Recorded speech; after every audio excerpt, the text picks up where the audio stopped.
Hello, Jamie here from Inky and Scrappy with a pop-out video of a reveal wheel with an added rotating feature on the front panel of your card. So I'm just starting with my base panel here, and then I will add my puzzle piece to this.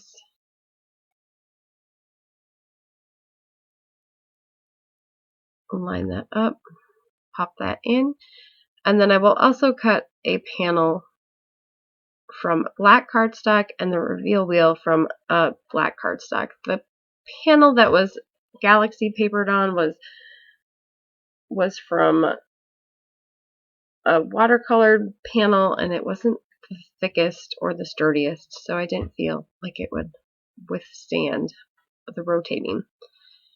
So I'm grabbing a mini brad here. I have all of my pieces for the reveal wheel, which is basically your front panel, your reveal wheel feature, and then your little circle feature that the brad goes through, and then some adhesive foam squares or dots, whatever you're using, and then a back panel. I find it's easier to add the back panel with that hole, so you have more room to wiggle your, to turn your wheel. So I'm just showing you how this is going to work. So I'm going to have the moon, and then my rocket is going to be attached to the moon, and then that is going to hopefully spin around in a circle when you move the reveal wheel. So I'm going to put the brad through the reveal wheel here, and I put the adhesive onto the back, and I kept them way off to the side because in real life, if I'd have done this, my reveal wheel piece would have already been done, and I could have just placed it and kept it on my back black panel. But because I didn't, I couldn't do it that way, and so I ended up putting the brad head underneath on the underside and the prongs up on top. You can do it either way. I would definitely say if I do this one again, I would aim to have that brad head on top. It would cause a lot less headaches, or I don't know, just it took a lot more work to figure out the adhesive placement than it would have if I would have had the brad head on the front. So I'm just trying to feel where that brad is and then mark that on my card so I can kind of get it where I want it. In hindsight, I probably should have made sure that my circle was centered on that reveal wheel window.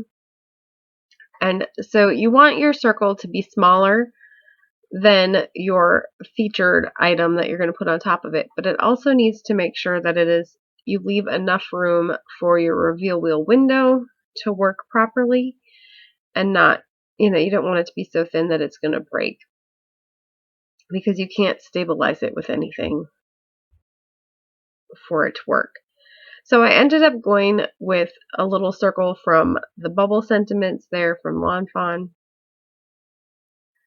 and I'm just putting that on there, and then I'm going to tape that in place and then run that to the die cut machine, and the magic of video, I'm done. Woohoo! And so now I have my front hole to make that one piece, or the moon, spin round.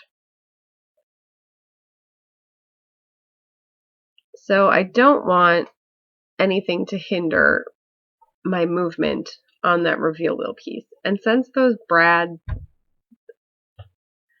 prongs kind of move, I guess I probably could have put the adhesive there and the brad prongs wouldn't have been able to move, but I was afraid that they were going to cut into the adhesive and move them.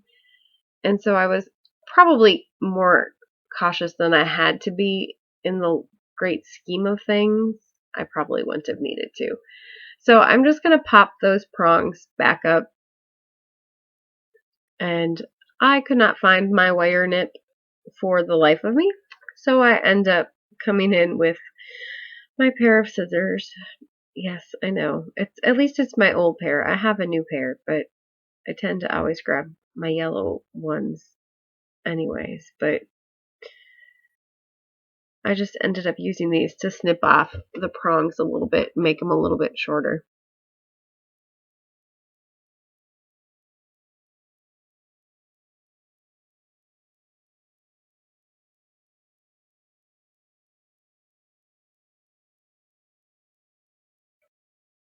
And then we will work on placing the adhesive.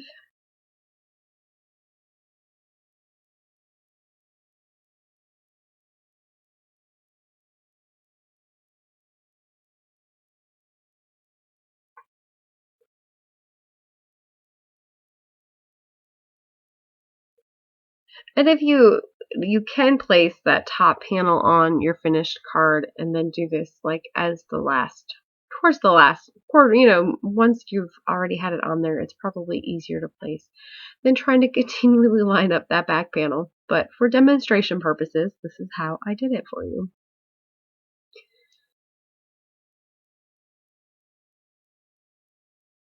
And I didn't stick my adhesive down great because I knew I was going to pull it back up and I didn't want it to be adhered overly well.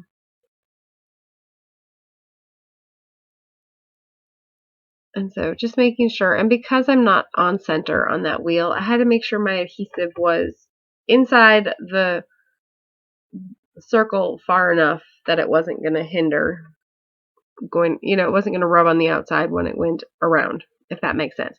You could use, I know MFT and I think Trinity stamps have the little circles with the circles in them, and you just stack them up, and then they make like they would go over, if you put the brad head on front, it would work in that, so it will spin around the brad and it won't touch the brad.